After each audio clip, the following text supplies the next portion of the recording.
Welcome, ladies and gentlemen, boys and girls, to the most magical podcast in the Midwest, the Magic in the Midwest podcast, starring USA Today best-selling author J.B. Michaels and his more successful wife, Ashley Michaels. And now, your hosts.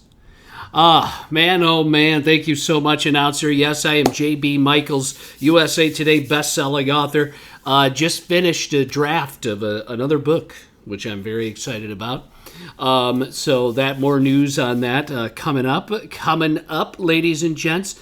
Ash, how are you doing today? Real bad. Real bad. Yes, you could tell she not only does she look real bad, but her attitude is real bad. I'm glad it matches. People can tell when they approach me how I'm feeling. Yeah, that's true. Run. Okay, so yes, ladies and gentlemen, it is the 64th episode of the Magic in the Midwest podcast. Yes, that's right, 64. Miller 64, Nintendo 64, 1964. What else is 64? Why would Miller 64 be the first thing you say? I don't know, because it's such a staple in my family. So... Such a strange staple. It Miller is, isn't 64. it? Well, ask Dad. Okay. That's right. Don't worry, that was not a sip of Miller 64. It was, well, basically it Might as well be. It was water. So, anyway. So, yes, ladies and gentlemen, the podcast, which we love doing. That's fantastic. The podcast, which we love doing, is brought to you by the many works of J.B. Michaels. Yes, that's me. I write a lot of books. I write lots of fun, cozy murder mysteries, action adventures, thrillers, for all ages, really. I have a range of books for different age groups. So check out the books, J.B. Michaels. Just Google it, whatever you want to do. Also, ladies and gents... I write books, and I also write insurance. So one line that I'm focusing on right now, and I think has been very popular as of late, is life insurance. So if you want to look into that, please do. I think it's really important, especially if you're a new parent, or there's a lot you can do with it. So also the podcast is just been wonderful. We've met a lot of really great people, Ash, including who? Emily. She is a good friend of ours. Like JB mentioned, we met her through the podcast, and she is a vacation planner. And so if you're looking to book a trip or a cruise, and a trip either to Universal or Disney or I think anywhere, you can check her out. She is super sweet and knowledgeable and, brain fart. Okay. No. I'm not done yet. So I'm going to just read it because I'm struggling today. Like I said, she's a vacation planner, and she can book anything for you, but she specializes in Disney and Universal. And again, this comes at no cost to you to use a travel agent. A lot of people don't realize that. So she can help you with all the little things, too, that are very time-consuming, such as dining and fast passes. She'll also monitor for savings, which is huge, because if a deal comes along later, she'll let you know, and then you can take advantage of that deal. So check her out. She will give you a no-obligation quote. The best way to get a hold of her is through email, and her email is emily@magicalmousetravel.com. All right. Right. And let her know that we sent you over. Yes, please let her know that JB and Ash from Magic in the Midwest podcast sent you on over. Yeah, ladies and gentlemen, it also really helps, which we're very thankful. Thank you to those who are the Bandcamp exclusive subscribers. We really appreciate you guys. Also, those of you who are listening on YouTube, like and subscribe on the YouTube channel as well. We do post our audio. Why are you posting it on your JB Michaels one? We have a Magic in the Midwest YouTube channel. I had no idea we had one. No, you did. No, I told you. You actually told me to set it up. I don't remember that. So anyway, but whatevs. It could go to JB Michaels too. It's fine. We could eventually switch it. Michaels. We could eventually switch it. Whatever. Also, rate and review us on Apple Podcasts. People like my opinions more. They do. Men in Black. Alien attack. Please, rate, review us. Let us know what you think. We really love hearing from the community. Also, if you want to be part of the podcast, make sure you reach out to us. We love doing interviews with people. Check out the first one we did with Matt Stelter. We've got a couple more lined up. So just please, if you want to be part of the show and tell us how much you love Disney or how much you love Universal or just theme parks in general, please reach out to us at magicinthemidwestpodcast@gmail.com or just reach out to us on the many social media platforms that we have. Today we're heading back into our Disney trip, which we did in the end of April, which is, pretty exciting because the end of April trip was really sort of before things started to really change and shift. Things are pretty much going to be back to normal very, very soon. Fireworks are back up tomorrow. So fireworks restart in the parks tomorrow night. I thought they already did because there's videos of it happening. Well, I'm sure they did tests, but the official date was July 1st. Oh, okay. So July 1st, which is tomorrow, Disney's got the fireworks coming back. Happily Ever After will be back. Epcot Forever will be back. I'm not sure. They haven't said anything about Fantasmic yet. But fireworks are back at the parks. Obviously, there's no more masks. Well, except for transportation. Except for still transportation, yes. But I have a feeling that'll just be lifted eventually, sure. Yeah. Right. Okay. I mean, it kind of makes zero sense to have people stand right next to each other without masks on in the mask stores. Things, which, yeah, well, we won't get into that kind of stuff. That is not at all what I want to talk about. No. I want to talk about theme parks. So now, when we left off talking about our Disney trip, you're funny. We left off talking about our rush on Lyft to get to our La Hacienda de San Angel. We messed up. Reservation. We screwed up because we did not allow for 2 hours before our reservation. I mean, to me, it's kind of ridiculous, but okay. Right. So we did not allow. We were staying at the Poly. We did not allow to get on a bus, which, usually you could just take the Epcot monorail, since we're so close to the transportation and ticket center from the Poly. But that did not happen as well because the Epcot monorail was not up or working yet, which it's still not, I don't think. Poly will be fully open soon, so that'll be good. So we made it all the way. I ran ahead. Ash and Harrison were behind me, but I got to our, reservation on time. And it's a good thing I did because it was packed in there. Harrison and I still walked up before the reservation time. Yeah, we but did. I know you're supposed to be there early. Right. So I'm glad that I made it there. They said, well, your whole party has to be here before we could go. But anyway, I was like, oh, gosh. So they checked us in at least. And then we still just had to wait outside. So this is a relatively new restaurant. I would say it's 4 or 5 years old. Oh, I didn't know that. Okay. Yeah, it's just one of those things we just never, you don't really, it's kind of hidden almost. Yeah. It's on the water at the World Showcase in Mexico, but it's like, you don't think it's there because there's that outside quick service. Honestly, I feel like there's a lot of things people miss on World Showcase because there's so much happening that I feel like for every single family there's stuff that they're missing. We actually had told people that we knew to check it out and they totally missed it completely. Both quick service places, or the quick service place and then the place we went to completely. Both restaurants on the water, they just missed them and they were looking for it specifically. Yes. And we said, this is where you get margaritas. You don't know what they're looking for. They're kind of like, okay, where is it? You know what I mean? Yeah. Oh, yeah, I know. There's a lot happening in the World Showcase, so I get it. There is. Yeah. There is. So we have a...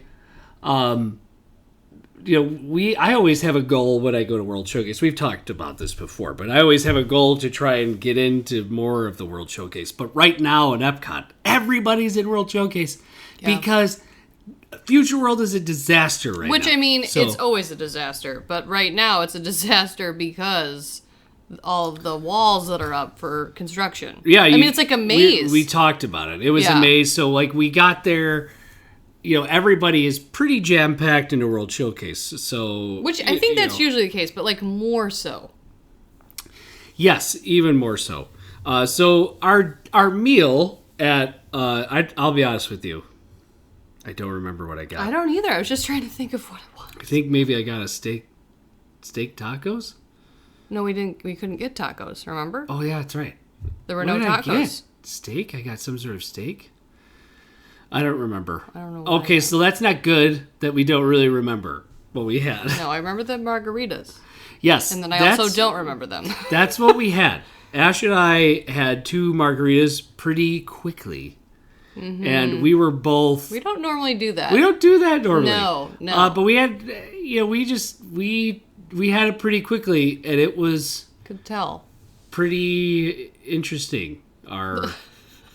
I mean, but we needed it. We did. It was a rough, arrival to the park. And then we were like busting our butts to get there. It was super hot. And, we just needed the margarita. And we had 2, and they were strong. I feel like we were a little loud. We were loud. And we didn't realize it. No, I did. I was like, we're the loud people in the restaurant. But you think everything's loud. But... Well, it's because everyone sucks and is loud. Right. So, I was just like, we were sort of, just really. I mean, it was loud in there, so I don't think it was really that bad. I will say, like, our meal was not bad. I don't remember it being bad, but it was nothing to write home about. No, I kind of expected it to be, like, there were no tacos on the menu. Like, it was kind of, I was looking for something where I was like, okay, that's what I want. And there was none of that. No. I don't remember exactly what there was, but I was like, okay, I just need something that I sort of know what it is. Yeah. And there really we're reading wasn't. the whole menu, and I'm like, it's not on here. And we heard other people at another table talking about that. They're like, I just want to order chicken tacos. Why can't I do that? Right.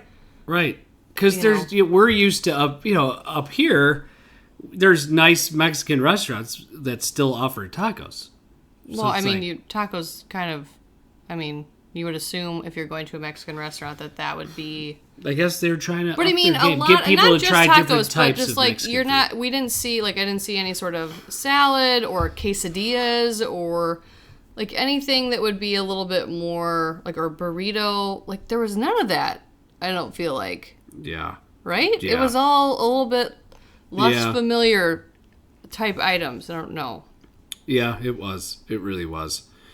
And then remember we got that side of rice and beans, and it was like a bowl. Yeah. Of rice and beans. It was giant. Yeah, I mean, it was really big. I mean, they did give you, good portions. I will say I liked the aesthetic inside. I liked that it was on the water. The view was nice. The view was very pretty. Except for the barges. Except for the huge frickin' harmonious barges. Or maybe I should just call them harmonious barfas. Because that's kind of how they are. It's just barf. Harmona barge. No, that doesn't work.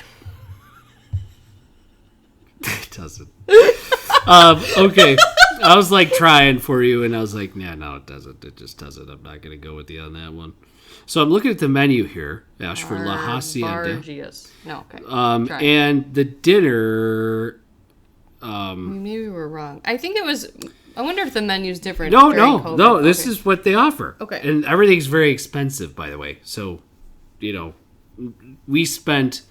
Okay, the only reason, the only reason we actually sort of prepaid for this meal because I overpaid on one of my credit cards, and it was a credit on my credit card that I just used. So. Right. We prepaid like way before we actually got in here. So there's braised short rib. There is chicken breast. I think I had the chicken breast. Okay. Now that I think about it, the fried shrimp.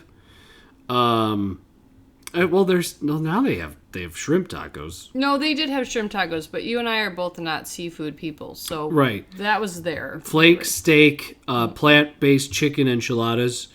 So it's like, why can't you just get regular Chicken enchilada. Carne asada, with the actual steak. Maybe that's what I got. I don't know. None of that sounds familiar Red yet. snapper. Yeah. So nothing really. Yeah, it was stuff that it's not a very robust menu, and it's also expensive, but it's also not your typical Mexican food fare that you find probably in your wherever your local wherever you are. That is actually reserved for the outside quick service area, which I'll be honest with you, the inside of had like some cool like the La Hacienda itself was pretty, and it had a nice newer aesthetic. It was like had the like rafters, like exposed wood beams and stuff like that. But it wasn't it was not, I would say it's not worth spending the amount of money. Like, I would just go, if you want really good Mexican food, just go to the quick service outside. I agree. I mean, I know there might be some people that disagree, but I'm with you on that Yeah, one. yeah. I mean, I don't need to be super fancy. Although Margaritas were great. Margaritas were great, and I will say I thought that the food was much better than when we had, what's the name of the restaurant in the inside? The Cantina. Yeah. No. Yeah, it is the Cantina. Yeah. Inside? Yeah, Oh, inside. I thought it was the San Angelo. Oh, San Angel Inn. No, you're right. Sorry. Yeah. That was Cantina bad. is the quick service. Yeah, that's good. Right. So the best food in Mexico is the outside quick service, for sure. In our opinion. The margaritas are still really good. The margaritas were really nicely made. Like, they did pour generously. They were not... Yeah, they didn't skimp out on... I think it was probably like a $16 margarita. So, something like that. Typical. Yeah. Right. It's the park, whatever. So we then left after we stayed there, got a little loud, and started laughing hysterically. I think two people like ate. I know one party came in after us, ate their food, and were gone before we left because we were that was our one big quick service. You know what I mean, right? For that. Still a quick service? I'm sorry, our one big sit down. You're struggling today. I am. Well, it was for this trip, yeah. That's right. What we did. Yeah. So we usually do on our typical Disney trip plan. We usually have one night where we have a nicer meal, and that was this one.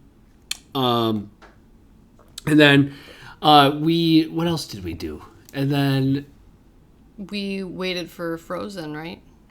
For Frozen. And then we went to Frozen, right? Or was that the first night we did that? No, that was the first night, I thought.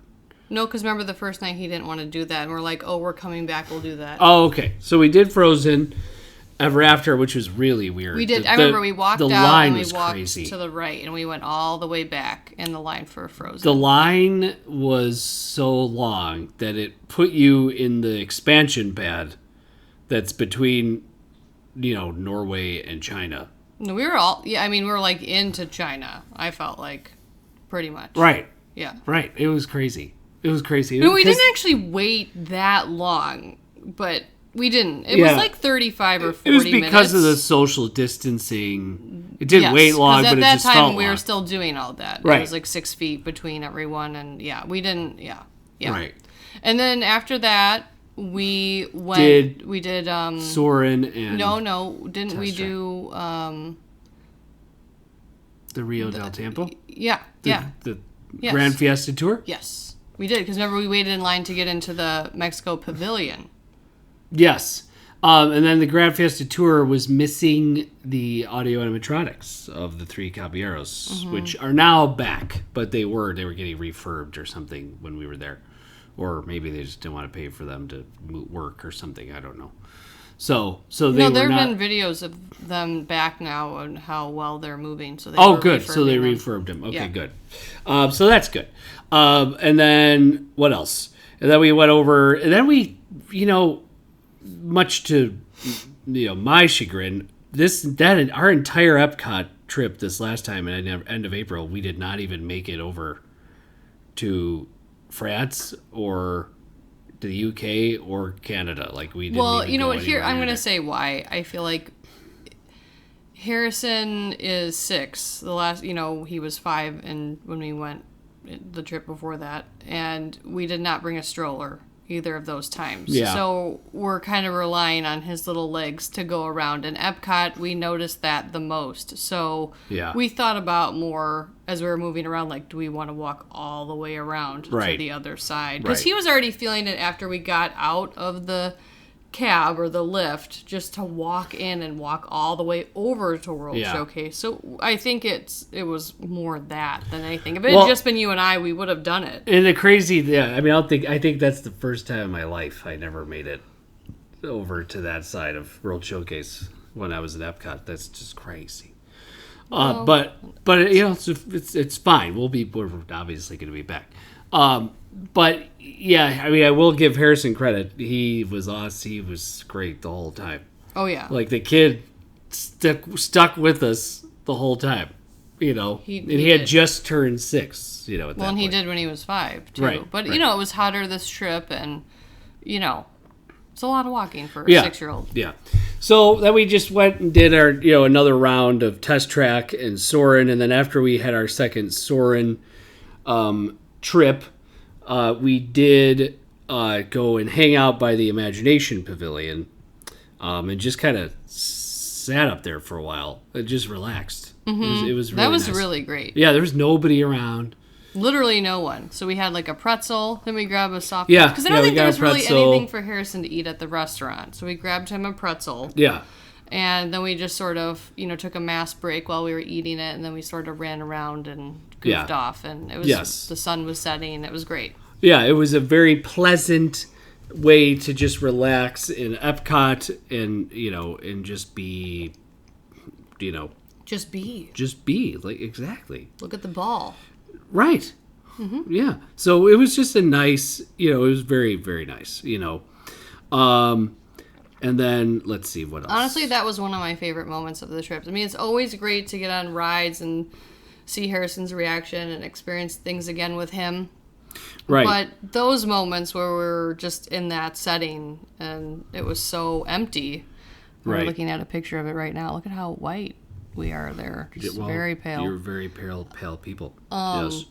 Those are the ones that really stick in your... I mean, they're the ones that sort of stick in my brain. We had such a good time up there. We did. So, and then I think we did do Spaceship Earth, and then that was it. We left after that. We did Test Track and Soar on both days. Yes, we did. Yeah. Which is what you do. Mm-hmm. If you obviously in October, everybody Ratatouille. Well, Remy's Ratatouille Adventure will open at Epcot, and Harmonious will start October 1st as well. So October 1st is a big day for Epcot, at least the World Showcase part. There's still going to be a bunch of construction over at Future World, which is fine. I thought that Space 220 restaurant was supposed to open soon. Like they wanted to open it a long time ago, but then everything hit. So that's also something by Mission Space. So then we went back to Polynesian.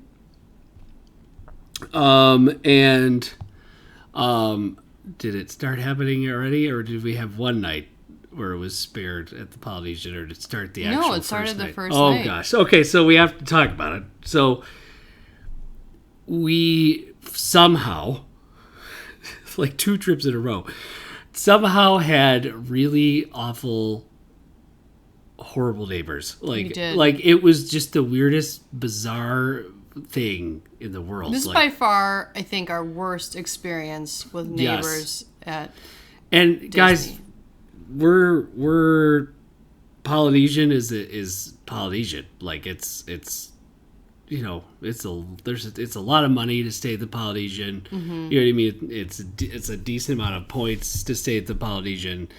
Like so when you go to the Polynesian, you're expecting to have a pleasant stay. You know what I mean? Like it's like now you're always expecting to have a pleasant stay. But the reality is some of the value resorts tend to attract like school groups and stuff like that. Yes, and they're so much you can longer. have a lot of teenagers where there's like one parent looking after 30 kids and it's just not happening and they're running around screaming until 2 a.m. or running down the hallways or whatever it is. Yeah.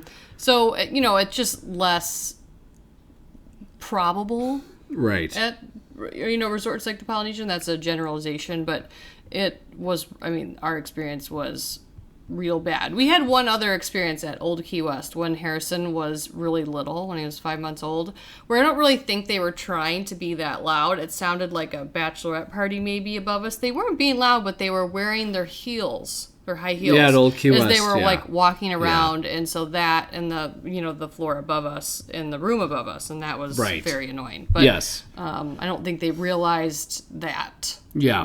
They weren't like screaming or anything. So, no. Anyways, back to our terrible neighbors at the Polynesian. Yeah. So, what? You're at the parks all day. Or you're most of the day, and it's you want to come back and you just want to go to sleep, or you just want to relax on the the balcony for a little bit, or just chill. You know what I mean? Just kind of unwind. Well, we went to go to sleep, and they came in later, and like these people had children. 2 children, maybe 3. I don't know how many children. I don't know. We couldn't really figure out what was going on. There was a group of people. There was a big group of people. And there were people across the hall that were part of the same group as them party. And I really wish they would have just put them next to each other and put us on the other side. Right. These people were horrendous. They were the worst. They were swearing at their children, yelling at each other, swearing again at the children. Like just... at the top of their lungs, with their sliding door to the balcony smashing into it. They were up till about 2 a.m. speaking very on the balcony, very loudly on the balcony. Now, listen, you're on vacation.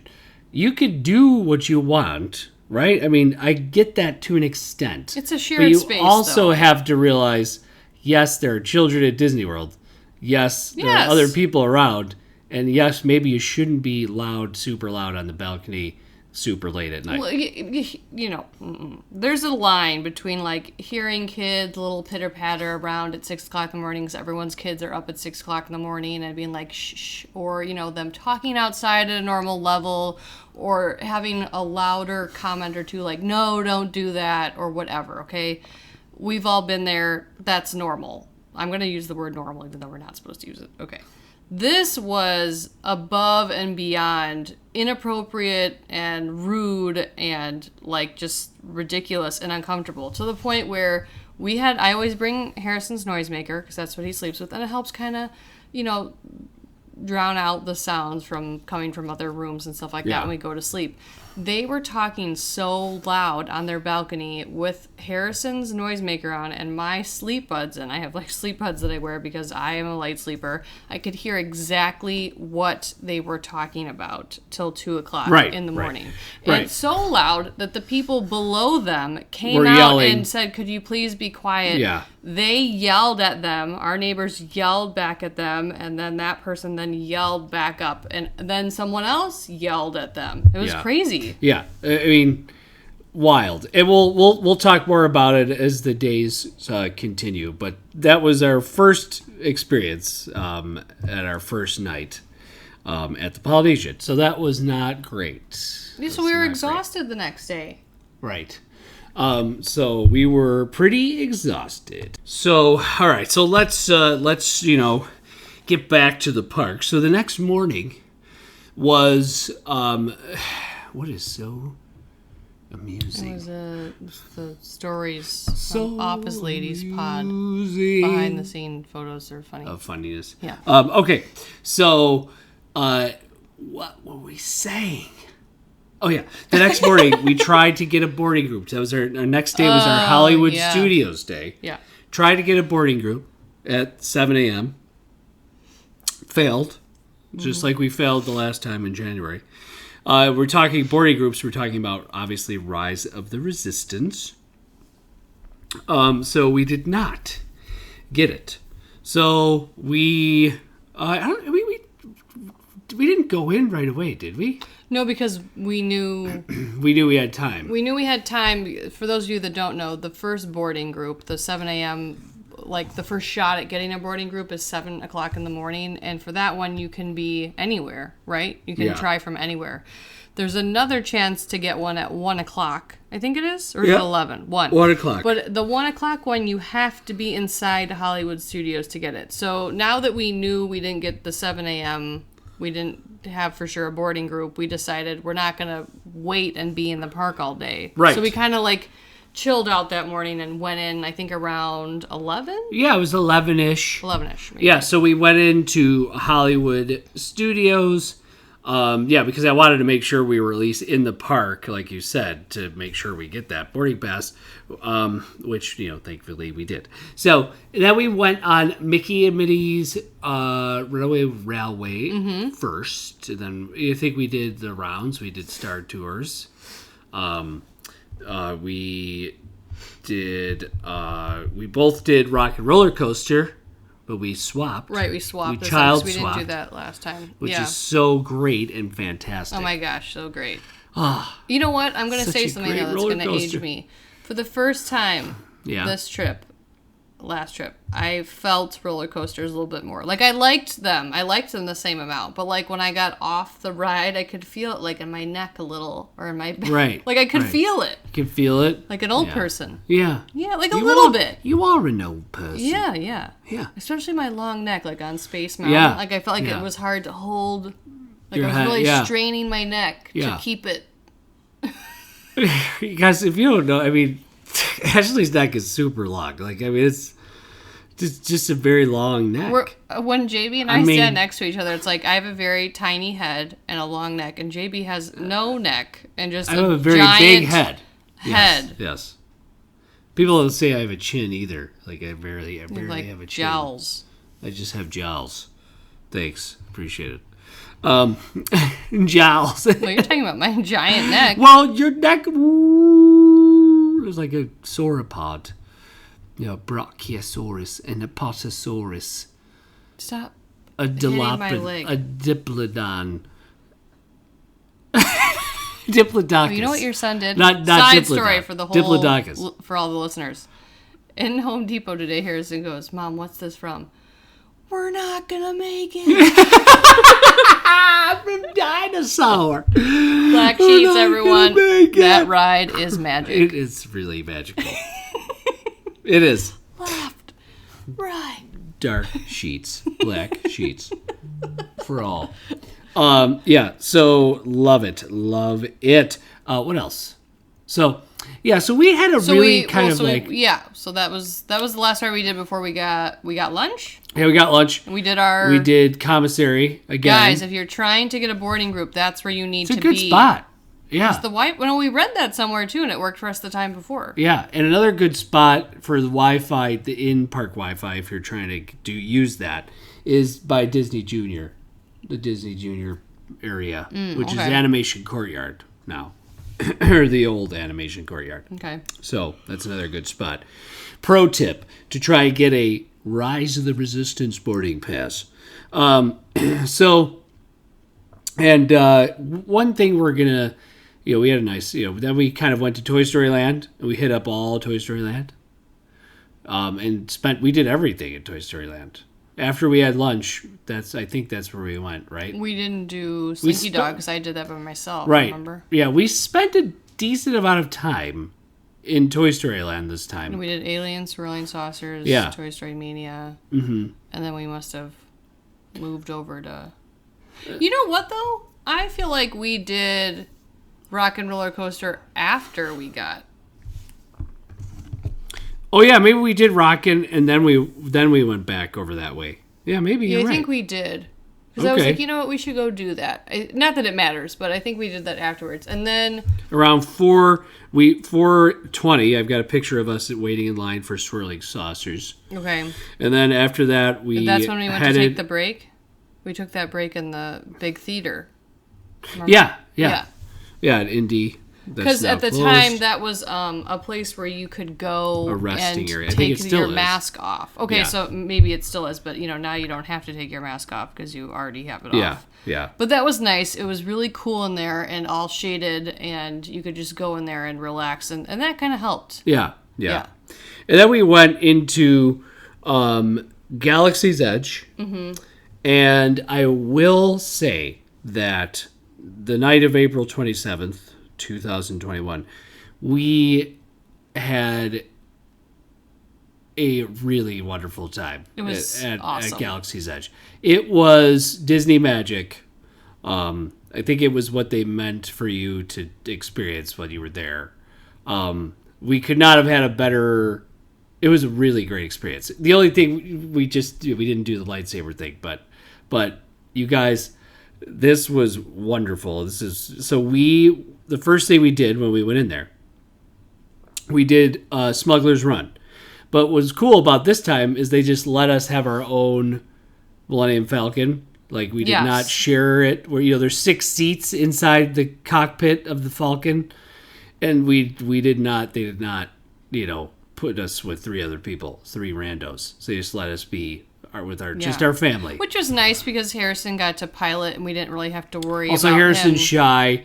Not to do it well and have people in the back be upset that our mission didn't, go as well as it could. But we actually did good. We did. We did. So Harrison and I were pilots, and Ash was the gunner. Yeah. Right? Mm-hmm. Yeah. So we had a blast. We just had a really fun time on Well, it was sort of freeing Falcon. to not have to worry about, when you have a younger kid, or let's say you're not good at that stuff, worrying about like how serious other people in your group are going to be. Yeah. So we had a great time. It was great. And I took a really cool video of us like inside the Falcon, getting ready to go. It was really so so great.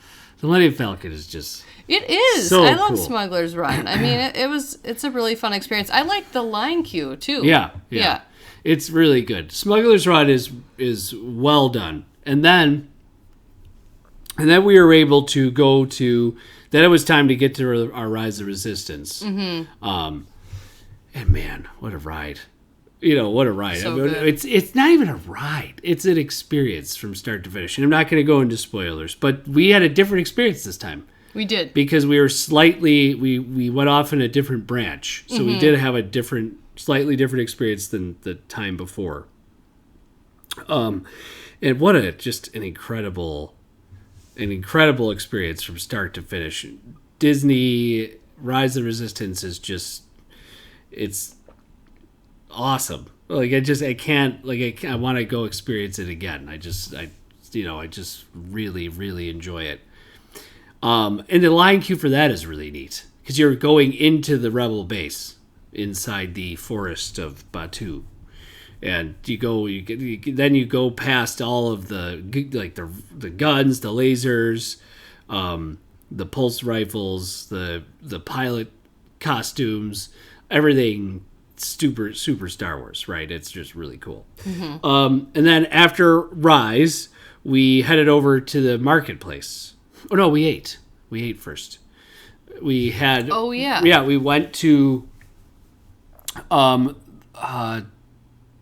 We finally got the Docking Bay 7, right? Mm-hmm. Yeah, and we finally got the Ronto wrap. Yeah. Yeah, and what was cool about that was, by the way, people. It's like at this point, Hollywood Studios and Galaxy's Edge was kind of like thinning out. It was. It was really crazy. It was like 5 o'clock, or it was like 6 o'clock ish, and people started to file out because the park closes at 8. It closed at 8, right?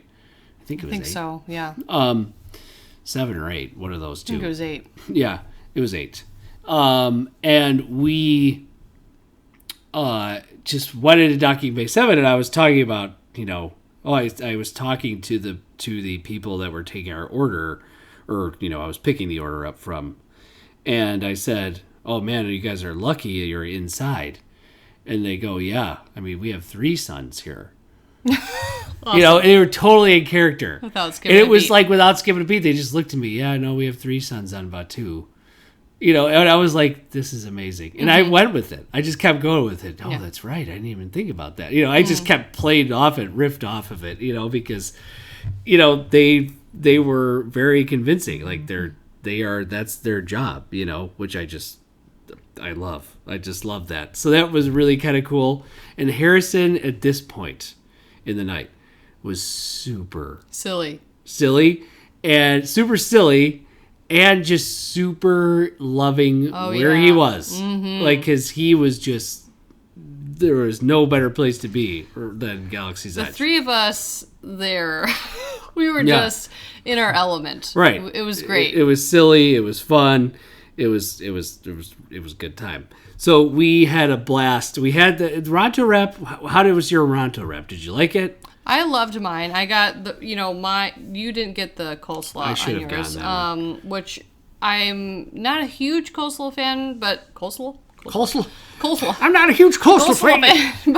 I don't like super mayonnaise-y coleslaw, but it was not that way. I thought it was very good. It was more tangy. It was more tangy. Yeah.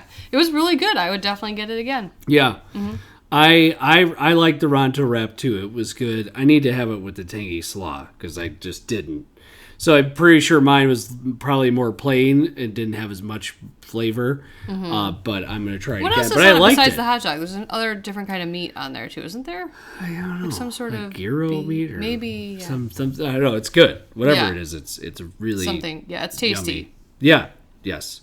So, but yeah. So I'm loving that. So it was just really fun, and then Harrison was just in super goof mode, and just making us laugh the entire time in Docking Bay 7. It was just a really good time. And then we went over to the marketplace area, which we had to wait in line for because social distancing and stuff. Plus, the stores there are really, really small. Really tiny. And on purpose. Right, because it's a marketplace and it's meant to have like the flow between the stores. But because they're so small with social distancing at that time, you had it was to wait one party in a store at a time. Yeah. So you would wait in a line for the marketplace, and then once in the marketplace, stand in line for the different stores. Yeah. It was a little crazy. And all the people here were in character as well. Like we bought Sabak, which is the card game, which we have to play that soon. I don't know with where Harrison. that is. What? Where is it? I know where it is. It's upstairs in the middle bedroom. It's really cool. It's a fun game that you can play with your kids. It's really easy to learn, but it is fun.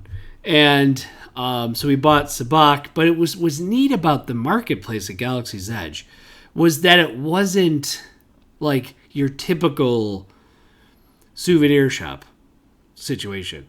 You know what I mean? Like it wasn't like gobs of Mickey Mouse and 2021 shirts and things like that. No. Each shop had very distinct items in it, and they were items that were you would not find anywhere else. They were really cool. And they were different. In You know what I each mean? place, Very they unique. looked authentic, like they were from a different planet. Like it was definitely very well thought out. Thought about what they were going to put in the stores there. Yeah. Very well done.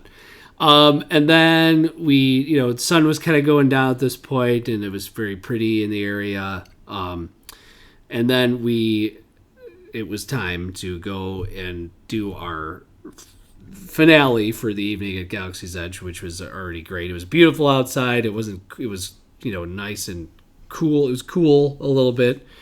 And then we headed into the Droid Depot. And oh my gosh, I don't think Harrison, like, he was so excited, like, to build his droid. Like, it was the most exciting thing. He was like your dad. He just, like, built the droid in, like, 5 seconds. Harrison sort of has this, every kid has, like, their own little quirks and things that they like to do. Harrison very much is meticulous and has this vision for things that he just sort of knows. Yeah. He has this idea for creating things, and he's very specific and knows what he wants. So this was something that was... So if you don't...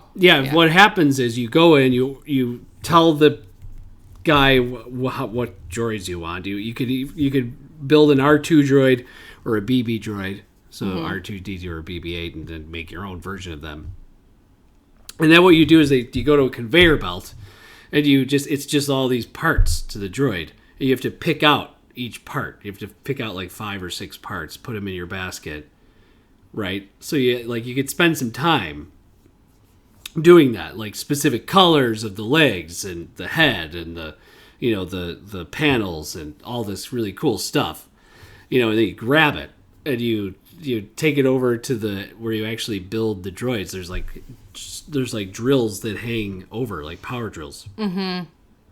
Harrison built his droid in like 30 seconds. Like, I'm not kidding. He just sees something and he knows what he wants. Yeah, he did it. I was lagging behind. Like I'm going to skip ahead for 1 second. Right. So I went off and did my own thing because we made the reservation just for 2 people. And when I met back up with him later, first Harrison was like just like in his own, like he was Cloud Nine. He was so happy. He was so excited to talk to me about it, and he goes, "I knew exactly what I wanted, but Dad was struggling a little bit." I mean, it was so funny to hear him say that, but that's just something he gets that from my dad, kind of. Yeah, that's just innate ability to build stuff. Just, oh my gosh. Yeah. It was impressive. So we just had just the most fun time, and he was, the kid was so happy to have the droid. Mm-hmm. It just could not be more excited. So we bought 2 droids. So we had 2 droids, which was And then fun. they were both droids are in the room with us. Yes. So there was a lot of droid noises and zipping around. Yeah. But it was just, and then after that, and how excited and happy he was. I want to talk about how, when you guys were doing that, I walked around Galaxy's Edge for a little bit, and the sun was down, and so it was kind of cool to experience that at night. And I mean, I've never walked around Disney by myself. Right. Ever. So it's sort of like, we didn't go on Slinky Dog. I'm going to go stand in line for a ride by myself and do it. And so I walked around Toy Story Land, and I got in line for Slink, and it was, I think actually the sun was going down as I was doing that.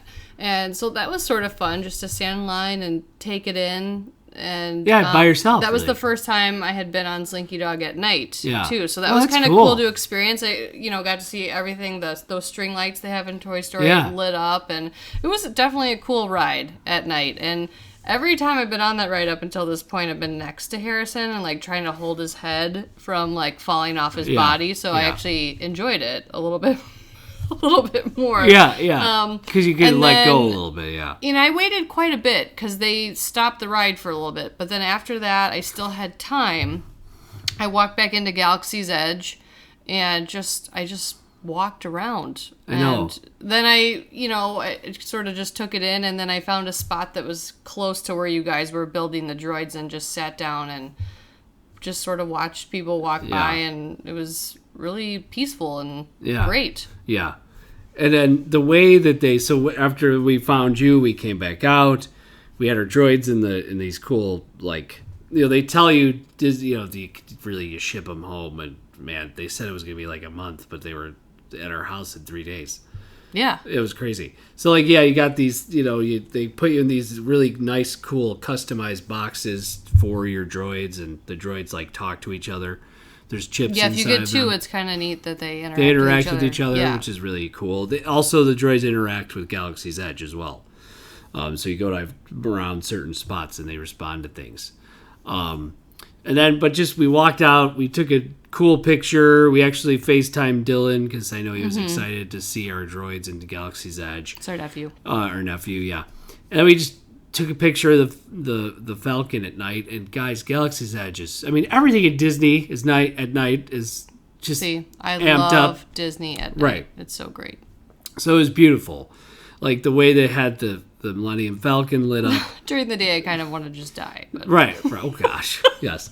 The buildings, the rock, the rock work, the way it's lit up with the purples and pinks, and it's beautiful. Plus, you're not like burning alive from the sun. The 3 suns. The 3 suns of Batuu, yes.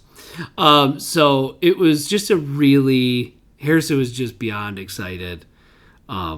So it was just a really great and I'll mention evening. too, and I don't think it'll stay this way much longer. I mean, Disney always tends to empty out at night, depending on the timing of the nighttime shows and stuff. But especially during COVID, I feel like that's sort of dissipating at this point, the way the parks would really empty out at night. So when I was walking around in Toy Story Land, there was like, after I got off Slinky Dog, there was almost no one. And I actually was not supposed to go back into Galaxy's Edge, but I sort of snuck around because someone was talking to a security guard. Yeah, there you go. So I got back in. I'm going because they were trying to get people, once you left that part of the park, to stay to out. keep going towards the exit.